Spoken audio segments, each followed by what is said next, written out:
SSC 26 batch তোমাদের হাতে কিন্তু একদমই সময় নাই। এই ভিডিওটা মেইনলি বানাচ্ছি যাদের ম্যাথ এবং হায়ার ম্যাথ একদমই দুর্বল, শুধুমাত্র তাদের জন্য।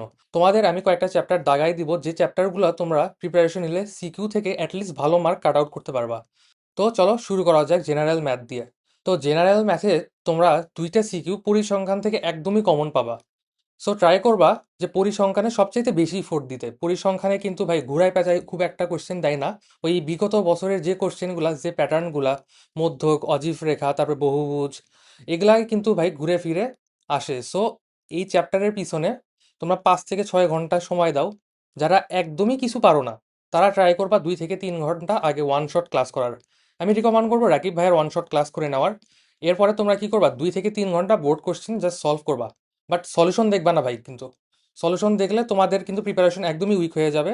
তোমরা সলিউশন ছাড়া নিজে নিজে ট্রাই করবা, যাতে তোমাদের এক্সাম হলে টেনশনে পড়তে না হয়। আর এছাড়াও তুমি এক্সামের আগে কিন্তু 2 দিন সময় পাবা, ওই 2 দিন তোমার কিন্তু বেস্ট আউটপুটটা দিতে হবে। এরপরে আসি তোমার পরিমিতি এবং ত্রিকোণমিতি থেকে। আমি রিকমেন্ড করবো পরিমিতিটা পড়ে নাও।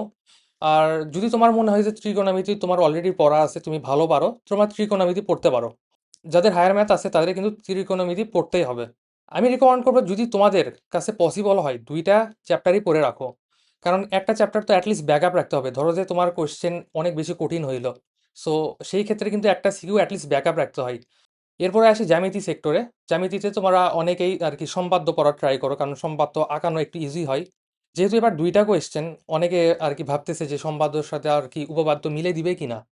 তো যারা একদমই উপপাদ্য পারো না, তোমরা জাস্ট সম্পাদ্যই পড়ে যাও। অ্যাটলিস্ট হয়তো বা তোমরা 4 মার্ক খারাবা, কিন্তু অ্যাটলিস্ট 6 মার্ক তো সিকিউর হবে। ওই 4 মার্কের জন্য খুব একটা বেশি প্যারা নেওয়ার দরকার নাই। যদি তোমার মনে হয় যে সময় আছে, তুমি পড়ে কুলাইতে পারবা, সেই ক্ষেত্রে তোমরা উপপাদ্যটাও পড়ে নিতে পারো। বাট সম্পাদ্য মাস্ট পড়বা যারা দুর্বল আছো। এবার আসি বীজগাণিতিক রাশিতে। বীজগাণিতিক রাশিতে দেখা যায় যে এখান থেকে কোশ্চেন প্যাটার্ন প্রায় প্রতি বছরই সেম আসে। সো এখান থেকে তোমরা কিন্তু 10 মার্ক একদমই সিকিউর করতে পারছো। তো চলো আরেকবার রিক্যাপ করে নেই কিভাবে তোমরা সিকিউটা অ্যান্সার করবা। এভাবে তোমরা সিকিউতে যদি 50-এর মধ্যে মিনিমাম 40 তুলতে পারো তাইলেই এনাফ। যেহেতু তোমাদের একদমই সময় নাই আর প্রিপারেশন যেহেতু উইক, সো সেই ক্ষেত্রে ট্রাই করবা যত কম পড়া যায়, কিন্তু যত বেশি প্র্যাকটিস করা যায়।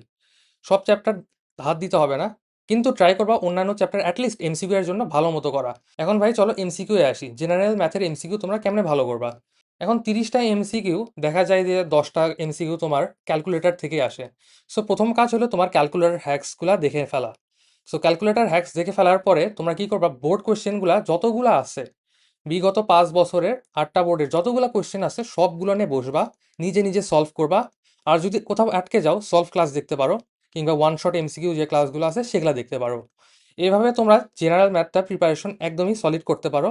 আর তোমাদের শর্ট কোশ্চেনে অত প্যারা খাওয়া লাগবে না, 15টার মধ্যে যেহেতু 10টা অ্যান্সার করতে হবে, দেখা যাবে যে তোমরা ওই সিকিউ এ যে নাম্বারগুলো লেখো ওই রকমই আসতে পারে।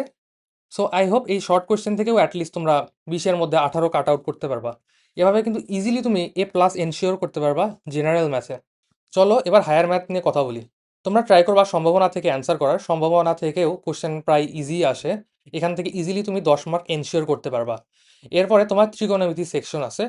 ত্রিকোণমিতি সেকশনটা তোমরা যেহেতু জেনারেল ম্যাথে পড়ছো, হায়ার ম্যাথ তোমার বোঝার জন্য একটু হলেও ইজি হবে।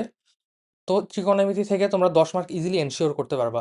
তো চলো এবার স্থানাঙ্ক জ্যামিতি ও ভেক্টরে আসি। তোমরা ট্রাই করবা স্থানাঙ্ক জ্যামিতি থেকে তোমরা ট্রাই করবা স্থানাঙ্ক জ্যামিতি থেকে একটা সিকিউ অ্যান্সার করার।